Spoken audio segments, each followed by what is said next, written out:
اس دعوت نامے میں جو اس کا جو موضوع ہے وہ ہے پاکستان کا پانی کا مسئلہ تکنیکی یا سیاسی۔ میرے خیال میں نہ یہ تکنیکی مسئلہ ہے اور نہ سیاسی مسئلہ ہے، یہ ہماری نالائقی، لاپرواہی اور بھارت کی چالاکی کا مسئلہ ہے۔ جب آبی ماہرین یہ کہہ رہے تھے کہ جنگیں پانی پر لڑی جائیں گی تو ہم نے توجہ نہ دی۔ جب آبی ماہرین نے یہ کہنا شروع کیا کہ 2025 تک پاکستان شدید پانی کی کمی کا شکار ہو جائے گا، ہم نے اس بات کو سنجیدہ نہیں لیا۔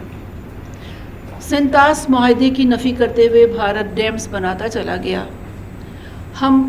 ہم لوگوں نے اس پر لاپرواہی کی اور ہم نے اپنی فریاد عالمی ادارے کے پاس پیش بھی کی، تو اس میں شاید ہماری طرف سے جو پیش ہوئے لوگ وہ اس قابل نہیں تھے یا انہیں اس مسئلے کی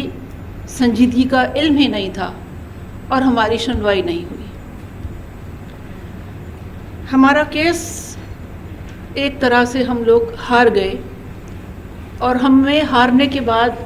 کوئی اجتماعی ہم کسی افسوس کا شکار نہیں ہوئے۔ ہم ماحولیاتی آلودگی اور موسمیاتی تبدیلی کے حساب سے ہم 5ویں نمبر پر آ گئے ہیں، لیکن ہمیں کوئی پریشانی نہیں۔ پانی کی کمی کا شکار ممالک میں اس وقت ہم 3رے نمبر پر ہیں۔ وجوہات وہی ہیں جیسے کہ اب تک بات ہوئی ہے کہ ماحولیاتی آلودگی ہے، موسمیاتی تبدیلیاں ہیں، اور ان صورتوں میں برف باری کم ہے، بارشیں انیکسپیکٹڈ ہوتی ہیں اور وہ بھی کم ہو رہی ہیں، ہمارے ذخائر تیزی سے خالی ہو رہے ہیں۔ جب بارش کم ہوتی ہے تو ہم ٹیوب ویلز پر ڈپینڈ کرتے ہیں، اور جو زیر زمین پانی ہے وہ بھی ہمارا انتہائی خطرناک سطح تک نیچے چلا گیا ہے۔ ہماری بہت بڑی وجہ آبادی کا بے دریغ، بے تحاشا اور خوفناک حد تک تیزی سے بڑھنا ہے۔ ہمارا فرسودہ زرعی نظام ہے، ہمارے ملک میں اتنی ساری زرعی یونیورسٹیز ہیں، لیکن میں آپ کو بتاتی ہوں،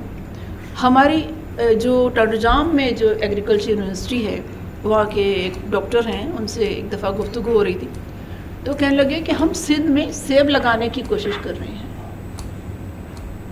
تو سندھ میں سیب لگانے کے بجائے ہمیں اپنی زمین سے زیادہ فصل حاصل کرنے کے طریقے پہ غور کرنا چاہیے، یا پھر ہمیں کم پانی میں زیادہ فصل تیار کرنے کا موقع حاصل کرنے کی کوشش کرنی چاہیے۔ ہمارے پانی کے ذخائر اور ہمارے ڈیمز جو ہیں ان کی کمی ہے، اس کے لیے ہمارا ایک مزاحمتی رویہ ہے۔ اتنے سال گزر گئے ہیں، جب ہم یونیورسٹی میں پڑھتے تھے لامس میں، تو دیواروں پہ لکھا ہوتا تھا، یہ جنرل مشرف کا زمانہ تھا، کہ مشرف کھلی کر بیان، ڈیم کھپے یا پاکستان۔ مطلب اس مزاحمت کی انتہا کو آپ دیکھیے۔ لیکن آج بھی وہی مسئلہ 19-20 تبدیلی کے ساتھ اب بھی وہیں موجود ہے، اور اس طرح سے ہم اپنے مسائل کو درگزر کرتے رہے ہیں، ہم نے کبھی ان کو فوکس نہیں کیا۔ ہم نے وہاں، ہمارے یہاں سندھ میں ہم کہتے ہیں کہ کالا باغ ڈیم ہماری لاشوں پر بنے گا، تو میں یہ سوچتی ہوں کہ ایک دفعہ لاشوں پر سے بن ہی جائے، جس نے اور جو اپنی زندگی کا نذرانہ پیش کر رہے ہیں ان کے ناموں کی تختی لگا دی جائے، لیکن یہ میرا خیال ہے۔ لیکن کبھی ہم نے ان مزاحمتی لوگوں کو یا ان مزاحمتی آوازوں کو بٹھا کر کبھی گفتگو کرنے کی کوشش نہیں کی، ہم نے کبھی ان سے ڈائلاگ نہیں کیا۔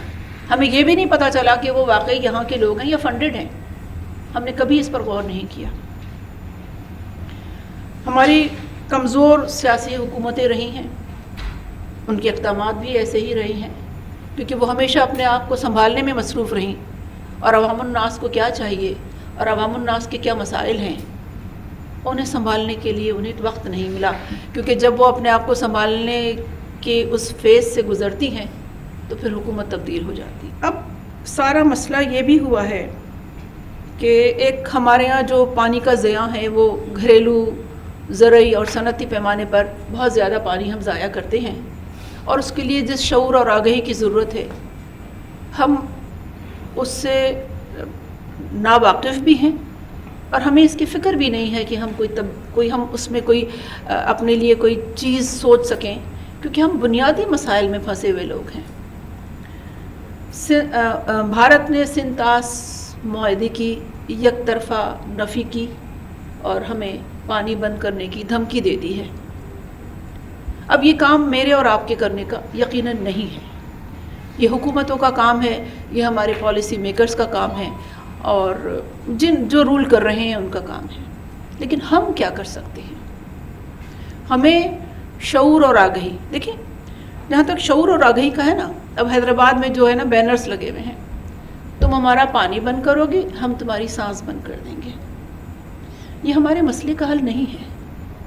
اور جو سانس بند کر دینے والا جو ایک قصہ ہے، اس کے لیے کبھی ہم نے ڈیپتھ میں سوچا کہ کیا ہم اس قابل ہیں؟ اور ہم کیا سمجھ رہے ہیں کہ ہم جو شادیانے بجا رہے ہیں کہ ہم نے جنگ جیت لی ہے، بلا شبہ ہم نے جنگ جیت لی ہے، مگر یہ جنگ ابھی ختم نہیں ہوئی ہے۔ تو ہمیں اپنے لوگوں کو اس سینس میں بھی تیار کرنا ہے، جس کے لیے ہم ابھی صرف شادیانے بجانے میں مصروف ہیں۔ ہمیں نہیں پتہ کہ بہت جلد کیا ہونے والا ہے، اور جو ہم پریڈکٹ کرتے ہیں اس پر کچھ بہت اچھا سینس نہیں ہم کرتے۔ جو ہم سیلابی پانی کو ہم ذخیرہ نہیں کرتے، یا بارش کے بعد جو سیلاب آتا ہے اس پہ ہم ذخیرہ نہیں کرتے۔ 13.5 کروڑ ایکڑ فٹ پانی سالانہ ہمارا ضائع ہوتا ہے، لیکن ہم ڈیمز، ایون ہم چھوٹے ڈیمز بھی نہیں بناتے ہیں۔ لیکن یہ بات ہے کہ تھر میں یہ ضرور ہوا ہے کہ وہاں پر چھوٹے ڈیمز بنائے گئے ہیں، اور وہ اپنی جو بھی کھیتی باڑی وہ لوگ کرتے ہیں اس کے لیے وہ پانی کے چھوٹے چھوٹے ذخائر کو استعمال کرتے ہیں۔ ہمیں جو ڈیمز ہیں موجودہ، ان میں پانی جمع کرنے کی جو صلاحیت ہے ہمیں اس میں اضافہ کرنے کی کوشش کرنی چاہیے، کیونکہ جب ایک جو نیا ڈیم بنانے کا ہے، یا جو ایک پورا ایک منصوبہ تیار ہے ہمارا کالا باغ ڈیم کا، تو اس کے لیے ہمیں کوششیں کرنی چاہیے کہ ہم اثر نو ان لوگوں کو بٹھائیں، ان کے مسائل اور ان کے خدشات دور کریں۔ کیونکہ جب یہ کہا جاتا ہے کہ کیا کالا باغ ڈیم کیوں نہیں، تو جی یہ ہے کہ اس کو ایک جملے میں بتایا جاتا ہے کہ سندھ کا پانی بند ہو جائے گا۔ اس کی جو ٹیکنیکل جو لوگ ہیں، جو بنانے والے ہیں، جو منصوبہ ساز ہیں، انہیں بیٹھ کر عام لوگوں کو، اور خصوصاً وہ جو ایک مزاحمتی گروپ ہے، ان کو یہ سمجھانا پڑے گا کہ اس کے کیا نقصانات ہیں اور ہم اس میں کیا تبدیلی لا سکتے ہیں۔ اور وہ جو ایک تحقیق ہے اور جو ٹیکنالوجی ہے، اور اس کے ذریعے ہم اس کا امپلیمنٹ کر کے ہم اپنی زراعت میں، جیسے ابھی میں نے کہا کہ ہم اپنی زراعت میں اور اپنے جو پانی کے ذخائر ہیں اور پانی کو محفوظ کرنے کے طریقے ہم ایڈاپٹ کر سکتے ہیں۔ ہم رین واٹر ہارویسٹنگ سسٹم کو ہم نہیں جانتے، ہمارے یہاں اس کا امپلیمنٹیشن نہیں ہے، جبکہ ہمارے یہاں بہت بڑی بڑی جو ہاؤسنگ سوسائٹیز ہیں، تو چلیں ٹھیک ہے، جو پرانے بنے ہوئے مکانات ہیں، لیکن جہاں نئی ہاؤسنگ سوسائٹیز بن رہی ہیں وہاں پر کچھ ایک قانون ہونا چاہیے کہ وہاں پر خصوصاً وہ علاقے جہاں بارشیں زیادہ ہوتی ہیں، وہاں پر اس بارش کے پانی کو محفوظ کرنے کے لیے کوئی طریقہ کار ہونا چاہیے، اور پانی کو ریسائیکل ہمیں کرنا چاہیے۔ دنیا میں ایسا ہوتا ہے، ہم اپنے گھریلو استعمال کے پانی کو ریسائیکل نہیں کرتے، اور ہم اپنے پودوں کو میٹھا پانی دیتے ہیں جو ہم حاصل کرتے ہیں۔ اسکردو میں آرٹیفیشل گلیشیئر کے ایک طریقے سے انہوں نے اپنی جو فصلیں ہیں خوبانی اور سیب کی، اس کے لیے انہوں نے یوٹیوب پر دیکھ کر ایک طریقہ کار شروع کیا ہے۔ وہ ندیوں سے پانی کو لے جا کر جہاں منفی ان کا درجہ حرارت ہے وہاں اسپرے کرتے ہیں، اور ایک کون لائک ایک گلیشیئر تیار ہو جاتا ہے، اور اس گلیشیئر کو پگھلنے کے لیے انہیں جون جولائی کا، جیسے نارمل جو قدرتی گلیشیئرس ہیں ان کے پگھلنے کے لیے جس حدت اور شدت کی گرمی کا یا گرم درجہ حرارت کی ضرورت ہوتی ہے،